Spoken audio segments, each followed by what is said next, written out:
All right, JD Vance got in huge trouble twice this week, and people are reacting. One to the Erika Kirk hug, and the other one to what he said about his wife, his family, religion, the whole thing. How he's trying to force her to, switch to Christianity, and he's a terrible husband for that. And I have a lot of insights on this. I'm going to play three clips. We're going to react to both. I'll tell you the truth about this. Would love to hear your comments. Here's the first one. He's speaking at Turning Point USA. An Indian woman asks him a question, and here's his answer. Watch this.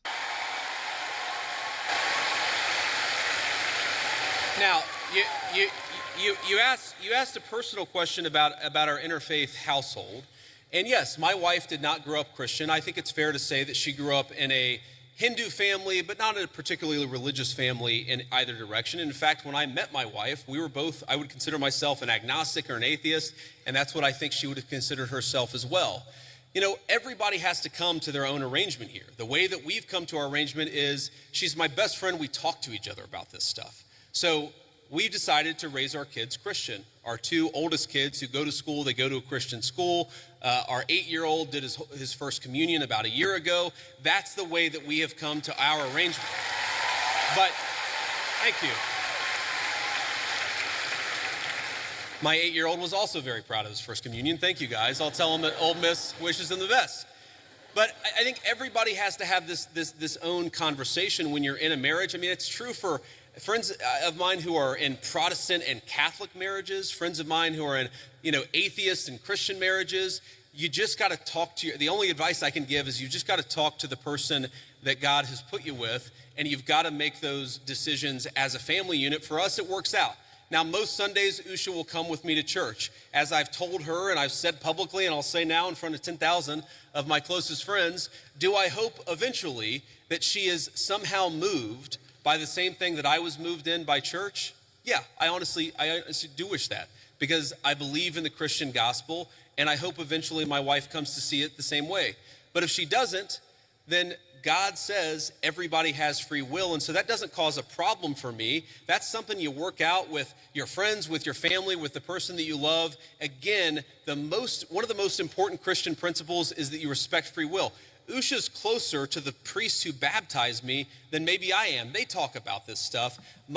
Okay, so this is what got him in hot water, and I have to say, I think it is absolutely ridiculous. I'm not like the biggest JD fan who I'll defend him on everything, but I mean, a lot of people I can tell, and I have had this experience many times. If you date someone from a different culture, which I don't think is a bad thing at all, if you date anybody, honestly, but especially from a different culture, there are some differences that you have with them, and you talk about it, you laugh about it if it's a good relationship.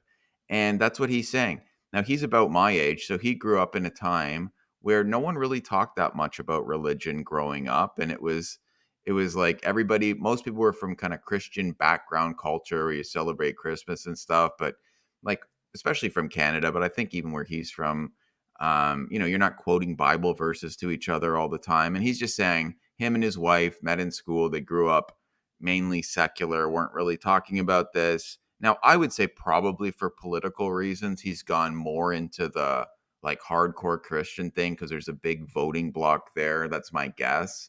And, Trump has obviously done that. Like, do you really think he's thinking about Bible verses 24/7? Obviously, he's not, but he pretends to be more into it to get votes, I guess, or to, be close. This is what politicians do. But I think he seems very sincere, and it seems very normal to me to have differences of opinion about this kind of stuff with your wife. Like, it doesn't even sound that different to me than saying, like, we're from two different cities. I like, someone says they like the Yankees, which I don't, but anyway, they like the Yankees. Someone else likes the Dodgers, and I hope one day they can, switch to like it.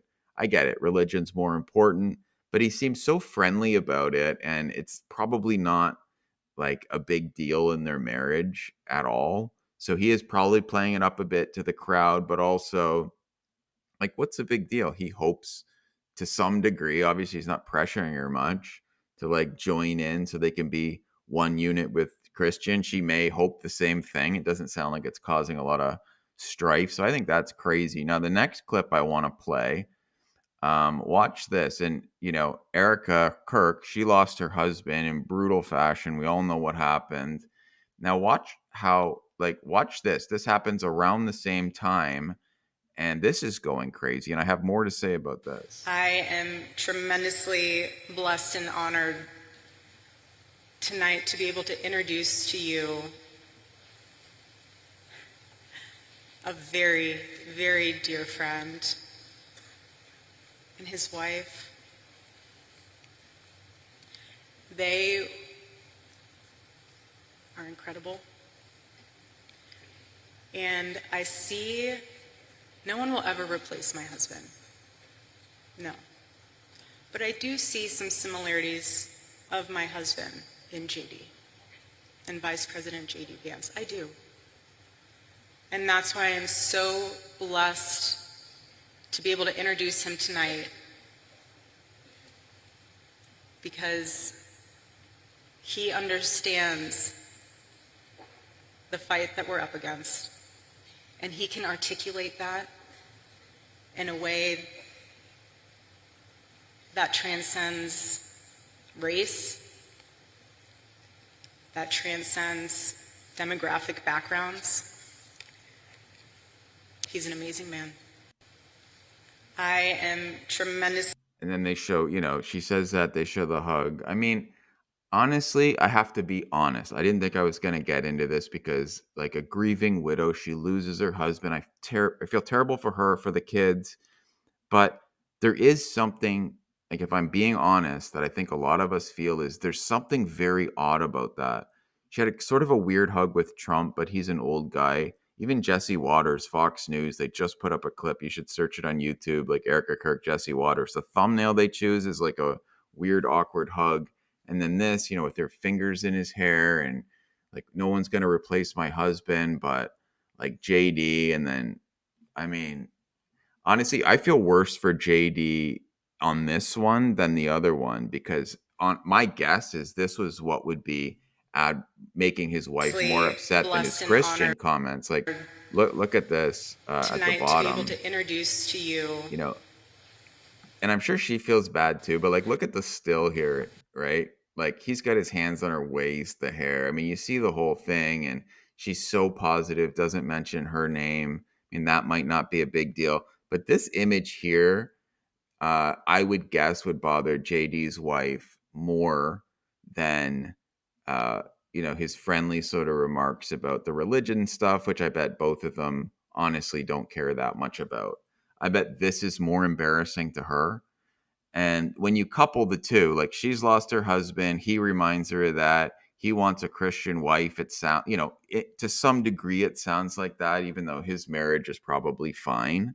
Like, if it isn't fine, then, um, you know, like, I'll be the first to admit I was wrong. I have no idea how their personal life is, but what he's saying makes sense. This is really odd. I don't like to criticize grieving people. There's just something very unusual about it. And it's not just this clip. And then the last one I have to show, if you haven't seen this, it does show, and I think it's important, how awkward this is. JD here. Look at this. You know, he like, look at the way he's just sort of, he's out of shape, obviously. He's running in a very, very strange way. He's just very odd and awkward. So, like, I guess his wife doesn't mind that kind of stuff. I mean, just look at the way he's bouncing around. There's a lot of clips of him being a weirdo. So that awkward hug, I don't really blame him for that. It just seems odd. Maybe that's how Erica was with her family and grew up in that really touchy-feely sort of way. But you couple that with what she's wearing, and how she's speaking, and he sort of she seems so on point for someone who's grieving. It just comes across as very odd. And then you see, like, awkward old JD, and then, in a way, I kind of feel sorry for the guy. Like, he's obviously got a pretty good setup as vice president, but, anyway, that's more or less what I think. I'd love to know what you think in the comments about this whole situation. So for me, the hug's awkward, the running's awkward. He's an awkward kind of guy, but the fact that he's married to Usha and they seem like good friends and like they don't, he's whatever, they have a different religion. I don't think either of them care that much about it. They care more about their love for each other. I don't think any of that was bad. So I don't know. I'm curious what you think. So anyway, we'll see you in the next one.